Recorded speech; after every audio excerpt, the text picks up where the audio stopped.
Mbregegeg ugeg ugeg sadulita mel mel. Apa bendara lanangku dhewe duh sinuwun. Kenging kula wastani njanur gunung kadingaren. Boten wonten pariwara saderengipun.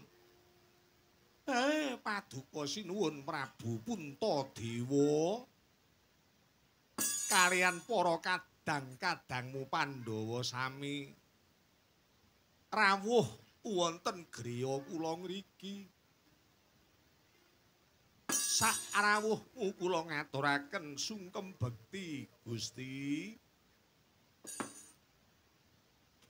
Ya Yai tak tampa pambagene Kaki Badranaya akarya suka legawaning ati lakuku ora ana alangan sawiji apa Kakang Semar.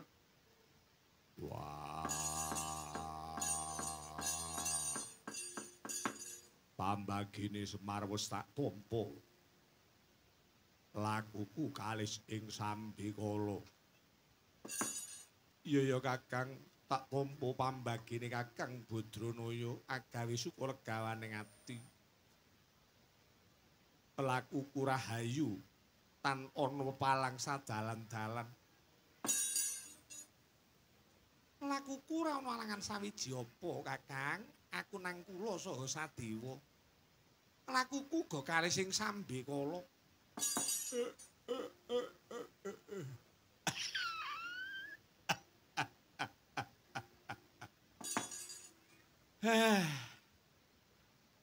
Kula niki rumaos bingung.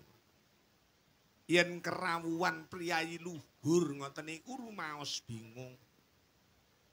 Umpami kula niki ajenge ngaturi pakurmatan wujude dedaharan.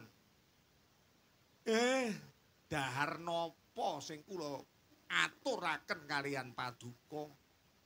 Umpami kula badhe ngaturi pinaraan nggih wontene ngoten niku. Namung lincak kalih kursi amoh. Mila kula nyuwun agunging samudra pangaksama nggih Gusti yen anggen kula nampi rawuhmu kirang mrenani panggalih Paduka ingkang sinuwun. Kakang Semar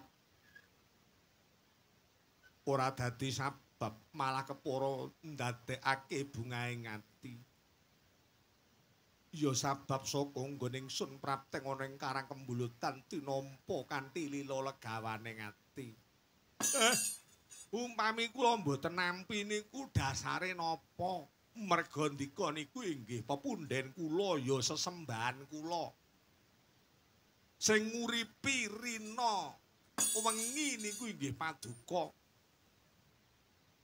Hayen kula niki ajenge ndaga dawuhmu niku napa ajenge tebih rejeki kula. Ning mboten kados mekaten nggih sinuwun. Kula ajenge nyuwun pirsa. Rawuh Paduka niku wonten wigati napa? Kok nganti sak keluarga tindak rawuh wonten griya kula sing gambarane kaya sudung celeng niki sinuwun. Yai ngertenono. Kejaba nggone ingsun prapting ana ing Karang Kembulutan kene mertuwi marang kawilujengane Kyai Badranaya. Kapindhone ora susah ingsun nimbali marang Kakang Semar malah kepara ingsun kang kudu prapteng ana ing Karang Kembulutan. Ya sabab ana bab sing banget wigati Kyai. Sambung rapete kalian Praja Ngamarta kang dina kalungguhan iki. Saya ngancik dewasa. Saya ngancik marang kadewasaning yuswa ing mangka Kyai Badranaya. Pinarcaya minangka dadi pamonging para Pandhawa. Kakang Drone panjenengan ingsun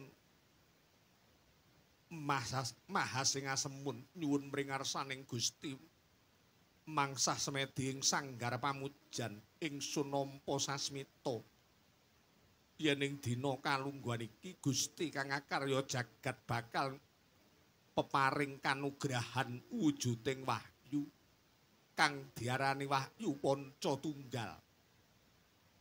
Yai sapa meneh kang bakal ingsun punduti pirsa kejaba amung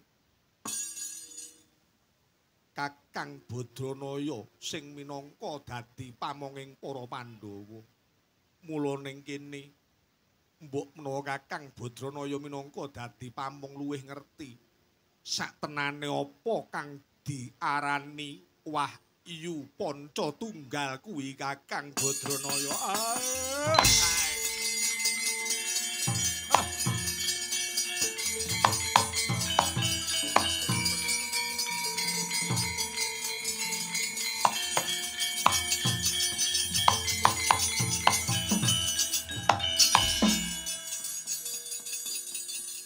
Predo mawur mangamur-amur urahan dengaraning ajurit gong maguru kangsa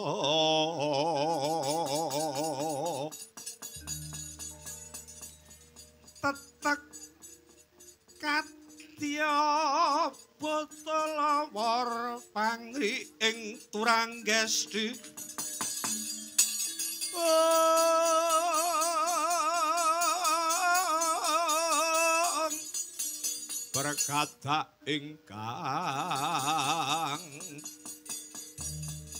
berkata ingkang dwaja lelayu sepit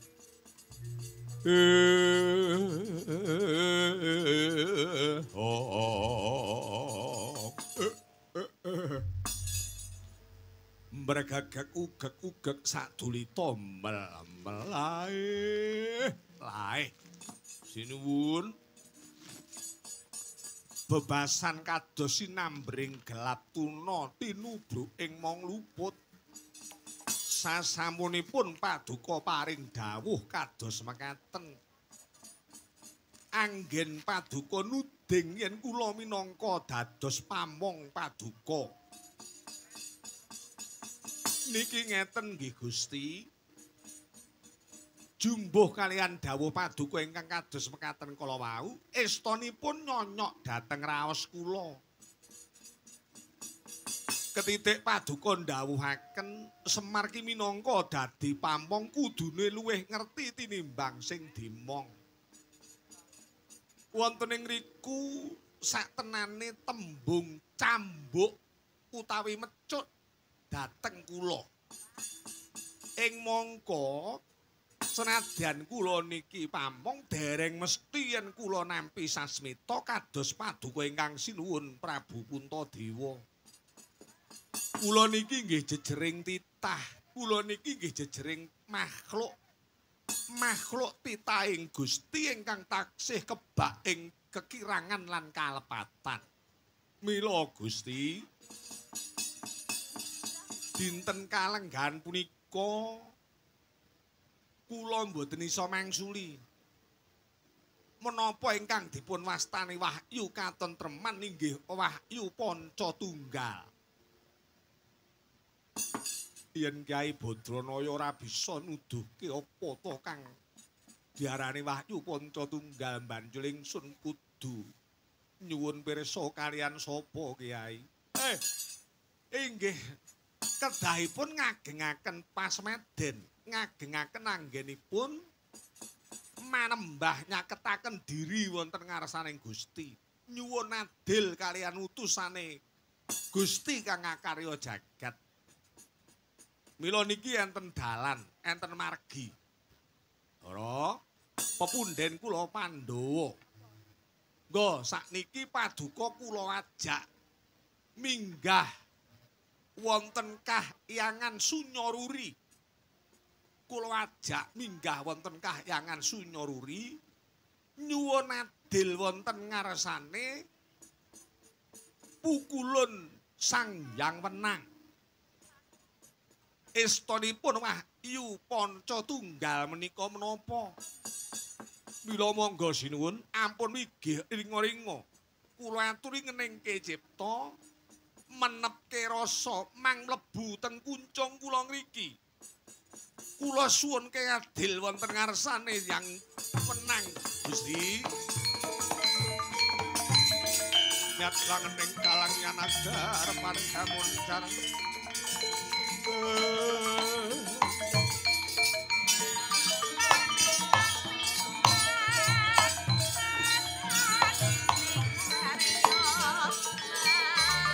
Tinander kekonang surem karatetan padang.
Rikala semono Kyai Lurah Badranaya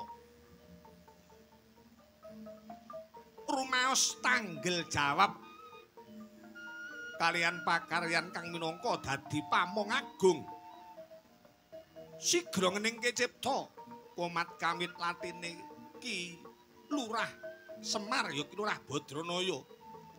Ilang wewujudaning Semar bleger dadi pukulun Sang Hyang Iswaya. Lumesat ing angkasa sigra minggah mring ngarsane Sang Hyang Menang minta adil dhateng pangayunaning Jawata kang menang murba.